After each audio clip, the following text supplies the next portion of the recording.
আমাৰ প্ৰত্যেকখন আঞ্চলিক সমিতিয়ে ইতিমধ্যে ৰাহুল ছেত্ৰীৰ অনাগত দিনৰ কাৰণে যি তেখেতে নিজৰ ৰণকৌশল তৈয়াৰ কৰিছে সেই ৰণকৌশলত খোজত খোজ দি কান্ধত কান্ধ মিলাই বুকুত বুকুত থৈ তেখেতৰ কাৰণে আগবঢ়িবৰ কাৰণে সাজু হৈছে। আৰু আমি বহুতে শুনিছো, আমি গাঁৱে ভূঞে যেতিয়া ফুৰিছো আমি দেখিছো যে বহুতে কৈছে যে ভাস্কৰ শৰ্মাই ৰাহুল ছেত্ৰীক কিনি ল'ব বুলি।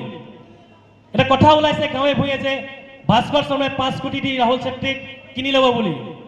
কথাটো সঁচা, ভাস্কৰ শৰ্মাই ৰাহুল ছেত্ৰীক কিনিব বিচাৰিছে, এইটো সঁচা কথা হয়। ৰাহুল ছেত্ৰীৰ ঘৰত মানুহ গৈছে ৰাহুল ছেত্ৰীক কিনিবৰ কাৰণে, কিন্তু ৰাহুল ছেত্ৰী এজন ব্যক্তি নহয় যিজন ব্যক্তি 5 কোটি টকাত বিক্ৰী হ'ব। 5 কোটি বাদ দিয়ক, 500 কোটি টকা দিলেও ৰাহুল ছেত্ৰী বিক্ৰী নহয়।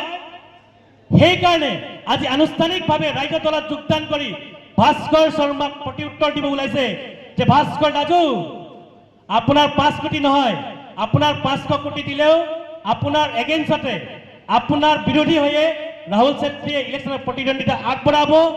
আৰু ইয়াত উপস্থিত থকা এইখন মঞ্চত উপস্থিত থকা প্ৰতিজন উঠি অহা যুৱচামে, প্ৰতিজন আই মাতৃয়ে, প্ৰতিজন দাদা ভাইটিয়ে, প্ৰতিজন খুৰাই, প্ৰতিজন মা দেউতাই এই বস্তু স্পষ্ট কৰাইছে যে ৰাহুল ছেত্ৰীয়ে যিটো বস্তুৰ আপোচ কৰা নাই, ৰাহুল ছেত্ৰীয়ে টকা পইচাৰ প্ৰতি লোভ কৰা নাই, সেই লোভৰ আশীৰ্বাদ হিচাপে আপোনালোক ওলাই আহিছে। যিকোনো খবৰৰ বাবে যোগাযোগ কৰক 7099017330 লগতে 7099017110 নম্বৰত।